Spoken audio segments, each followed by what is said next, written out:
సోనియా గాంధీ గారి ఇనిషియేటివ్ వల్లనే ఈరోజు తెలంగాణ రాష్ట్రం సాకారం అయ్యింది. అందులో ఎటువంటి డౌట్ కూడా ఎవరికి కూడా ఉండదు. గౌరవ ప్రతిపక్ష నాయకుని చెప్తున్నా, అక్కడ కూర్చొనేమో దేవతన్నావు, 14 మంది కుటుంబ సభ్యులపై కాళ్ళు మొక్కొచ్చినావు. నువ్వు లేకుంటే తెలంగాణ వచ్చేదే కాదు తల్లి అన్నావు. ఇవాళ ఏం మార్పు వచ్చింది? ఇచ్చిన రుణం తీసుకోకుంటే కనీసం పుట్టినరోజు కూడా నువ్వు శుభాకాంక్షలు చెప్పలేదంటే తెలంగాణ మర్యాద ఇదేనా? ఎవరు ఒప్పుకున్నా ఒప్పుకోకపోయినా సోనియా గాంధీ లేకుంటే ఈ జన్మలో కాదా మరో జన్మలో కూడా తెలంగాణ వచ్చేది కాదు.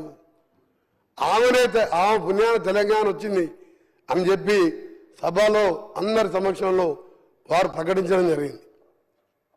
నేను కూడా సభలో ఉన్నాం, తెలంగాణ ప్రజలు ఉన్నది, మీ రికార్డులో కూడా ఉన్నది.